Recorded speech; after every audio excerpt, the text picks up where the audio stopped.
This story happened 3 years ago when I was 15. I used to have a friend named Jeff. He was one of my closest friends.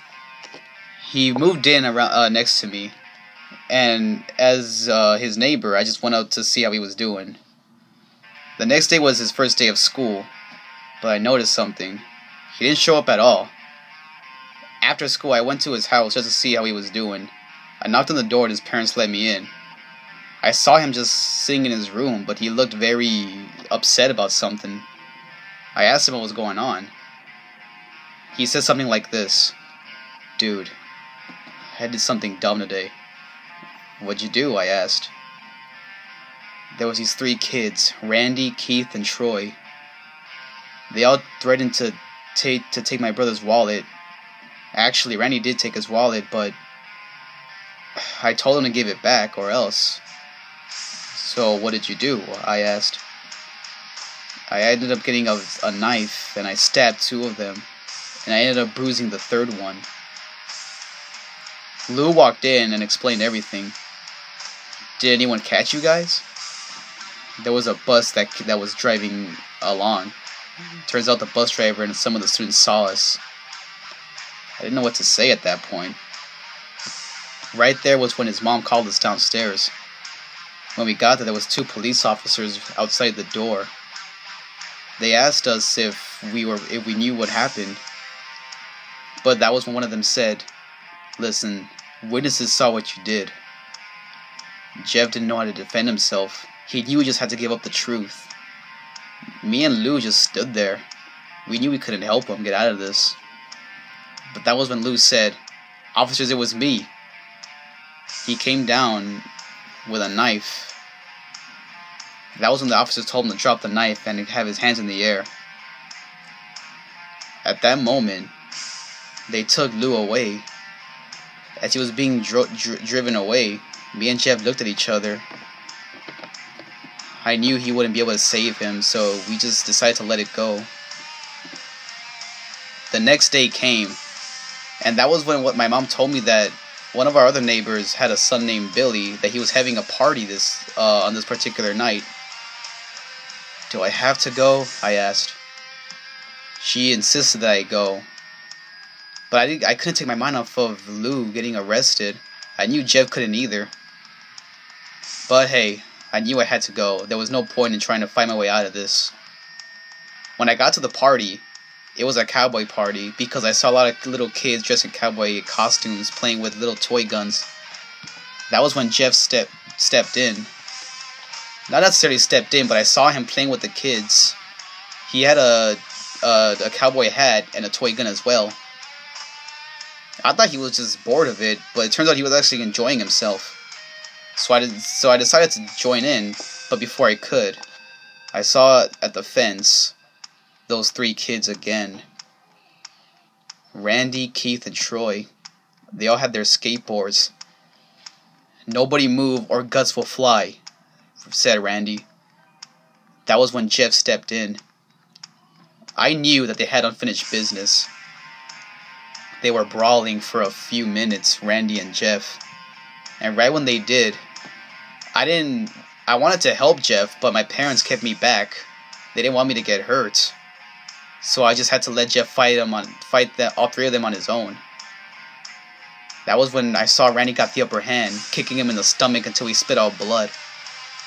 "Come on, Jeff, fight!" Randy said. After a few minutes, the look on Jeff's face was like a monster. He was somebody possessed. He couldn't think anymore. He couldn't do anything except kill. He tackled Randy to the ground and punched him so hard in his heart that Randy's heart stopped beating. He was gasping for air. And at that moment, Jeff started pounding him non-stop. And that was when I saw his heart was stopped beating. Randy was dead. All that was left was Troy and Keith. Out of nowhere, they pulled out handguns and started blasting at Jeff, but he ran upstairs. I was so helpless, I couldn't do anything to help him. After about 5 minutes of whatever was going on up there, I told myself I was just going to go up there no matter what. But what I saw next shocked me. I saw Jeff rolling down the stairs covered in flames. Luckily, I was able to get some kind of towel or a shirt or something, and I was throwing it on top of his face to try to let out put out the fire. But before I could even try to finish it, he passed out. The very next day, I went to the hospital they were keeping him in. His mom was right there. I wanted to see his face, but it was covered in bandages. I asked the nurse if he would be fine. They said that it was too early to tell, since not even they could see his face yet. I went to sit next to him and I told him, "Look, man, I'm sorry about what happened. I tried to help you, but my parents kept holding me back." I couldn't speak at that moment. Every time I would try to speak, I just had a breakdown. Every time I would ask him a question, he couldn't respond. The bandages were too tight around his face. The only thing I could think about saying before I left was, "Hope you get better." And that was it. I came back about 3 days later with his family and part of my family to see him. It was the final day for him to be in that hospital. It was time to remove those bandages. "Let's hope for the best," the doctor said. Right when they came off, his mom screamed, and his dad and brother were horrified. I was horrified as well. What is it?" he asked. He ran to the mirror and saw his face.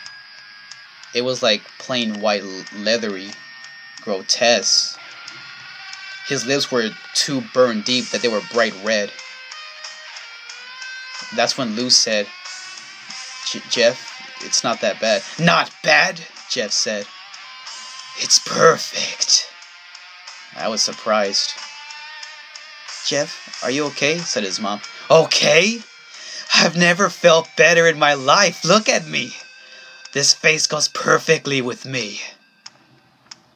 His mom asked the doctor if he was alright. "Oh yes, this is normal behavior for somebody who has had a lot of painkillers. If he doesn't get well in a few weeks, just bring him back here, and we'll give him some psychological testing." "Okay, thank you, doctor." I didn't know what to do. I thought he was just a man possessed. But that was when I realized when he was fighting Randy the previous night, something just snapped in him. I went up to him and I told him, "Dude, are you alright?" "I'm fine," he said. That was when his mom stepped in and told him that they had to go. I said bye to him, but he didn't respond. I went home that night and I couldn't think about anything except for his face. At this point, it was around 10 o'clock p.m. My parents were asleep along with my brother, so I left a note on the TV letting them know where I was going to go, just in case they woke up. I went to his house, knocked on the door a few times. There was no answer. "Jeff?" No answer. But then I realized all the lights in the house were turned off. I yelled out, "Dude!" Still no answer. Surprisingly, though, under the mat there was a key that led to the front door of the house. Now you could be saying, why did I just open the door and let myself in? I had to check inside the house, make sure everybody was okay. I stepped in, but there was nobody in the living room. I went upstairs, and everything I saw was just shocking. I went inside the bathroom. I saw that there was a lot of blood stains on the sink. "What the hell?" I said. That was when I went to his parents' room. But what I saw next frightened me. Both his mom and dad were both gutted like fish. My heart sank when I saw that. I didn't know what to do at that point. I went to his brother's room, Lou. I thought maybe he would still be alive somehow. But when I went inside his room, he was stabbed in the heart. That was when I looked behind me out the door of his room. It was Jeff, but it wasn't the Jeff that I know. He carved a smile into his face, and his eyes were so black. He had no eyelids. Jeff, is that you?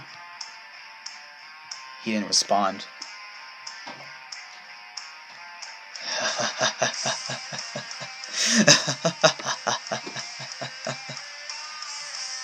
He would not say a word to me. He just kept laughing non-stop.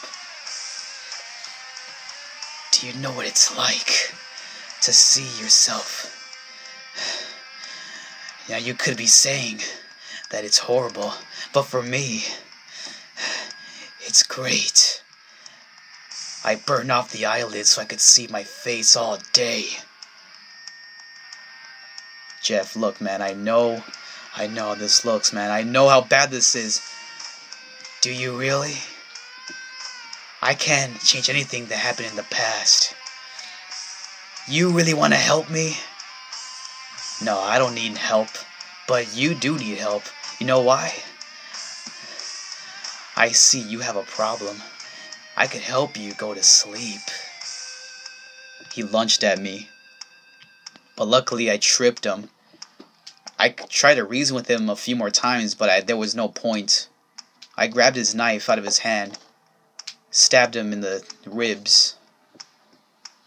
I had to find some kind of weapon to defend myself. Luckily, in his dad's closet, I found a shotgun. But right before I could pull the trigger, he ran towards me and tackled me to the ground. He broke my right wrist. And right before he could finish me, I kicked him in the genitals, and then I kicked him in the stomach, getting him off of me. Luckily, I grabbed the shotgun again, and I shot him in the leg. I didn't get him that good, though. I got him like around right in the side of his leg, so he was able to still walk.